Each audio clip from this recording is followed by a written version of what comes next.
Hi, welcome to Guru Grit. My name is Monica, and this is a place for learning and getting just a wealth of experience and conversation into our daily lives because why not? We all have an intention for our souls when we're born, and mine is clearly to know, to learn, and to keep trying. So I rarely quit, and when I do, I mean, it's for a good reason.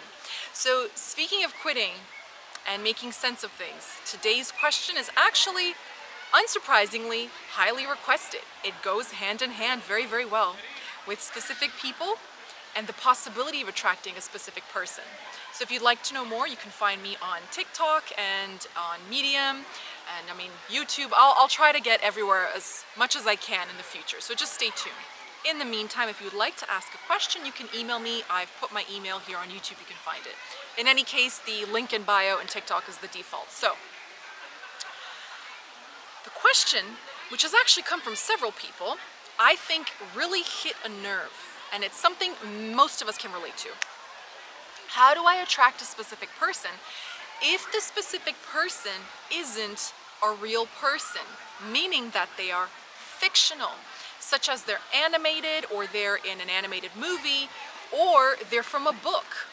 So, with my joining TikTok, I was surprised to see just hundreds of posts on my FYP of women bonding and men bonding over their crushes on fictional characters. But it's unsurprising because when I used to go to work, I remember some of my coworkers, we could just get lost in these stories.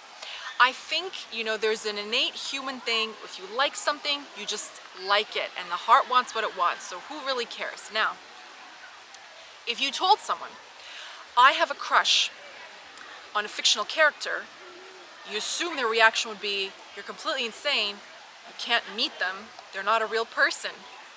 But to you I say this, how many times have you been with, met, dated, lived with, in extreme cases even married, a real person who turned out to be someone that they were not, right? How many people have been defrauded in relationship situations because the version they had of that person and the version that they had of that person in their head were not the same people, or the person that they projected themselves as and the person they actually were not the same people. So do you see? Energy is everything, and everything is energy. These definitions are secondary and they're limited and they don't matter.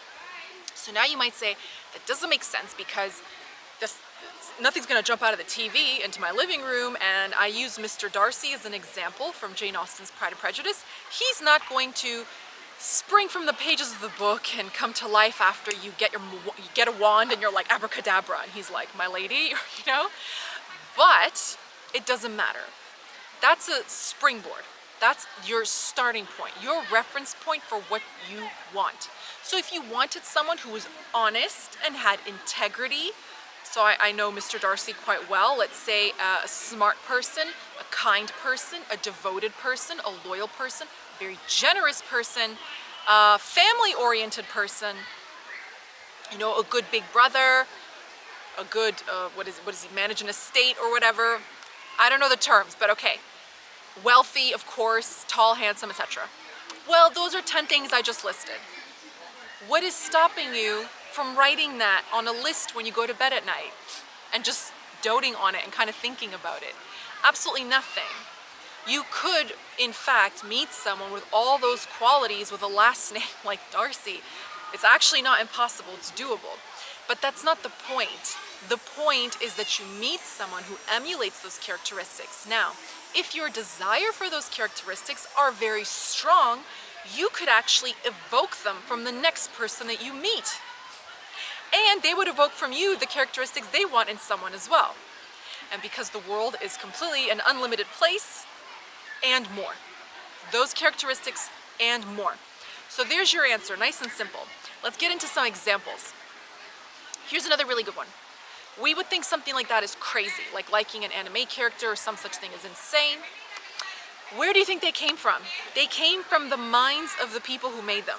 So they were seeded from the heads of people, which means the people who invented them walk the earth and live and breathe. So you could very well meet someone like that, who does those things for a living, And I mean, they had to get the idea from the characters somewhere, probably came from them or someone that they knew, or mishmash for inspiration. You can meet one of those people. Now, the best example, of course, is the C word. I know, celebrities. But think about it like this. How many people, how many times have you heard someone say, you won't believe it, my cousin or neighbor or whoever met so-and-so as they were leaving the dry cleaner. They were the nicest person ever. And they're so shocked and they're so delighted and so surprised. They're like, they were so pleasant. Because in your head, you had the assumption that they would be horrid. And then when they're not, you're twice as pleased or delighted, right?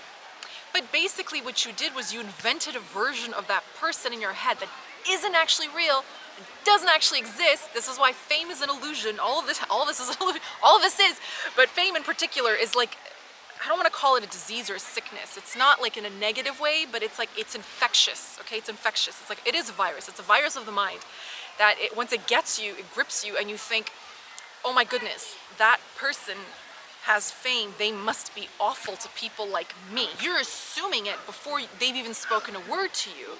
They might be awful. I don't know. But they just as well might be very, very normal and kind and loving and warm and big-hearted, but you don't know. That's the whole point. You actually don't know.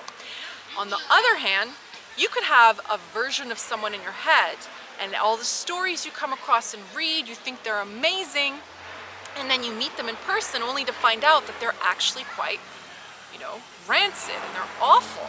And you think, oh my goodness, they don't match the idea I had of them in my head.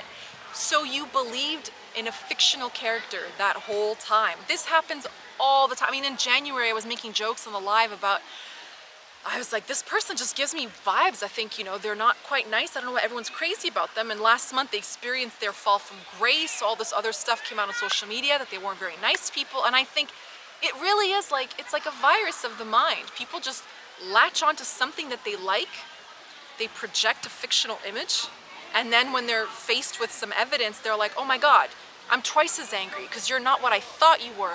But we do this with everything. You know, no judgment on anybody, no shade. Everybody does this. I do this. You know, I could see something on Instagram and go, oh, that person looks amazing. And then, you know, what if one day I meet them and I'm just like, God, you're underwhelming. What was I thinking? But it's not their fault. You had it in your head. So this goes for everything. It's just a thought that you keep thinking that something is or isn't impossible or possible. That's it. You're the piece, so get out of your own way or get in the way of the thing that you want so it can actually find you. So when you say like, but my specific person is really famous, okay, so what? You know, find the 50 things about them that make your heart go boom boom. Like, are they charming? Are they quirky? Are they eccentric? Are they intelligent? Are they soft-spoken? Are they kind? Are they, you know, really talented? Are they driven? Is that what you're attracted to? Well, you could, oh, that's beautiful, dragonflies.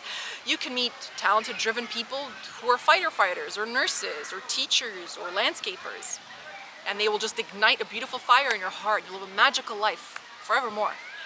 So stop limiting yourself in that sense. And honestly, the thing that I find so interesting, Neville Goddard made a really good point.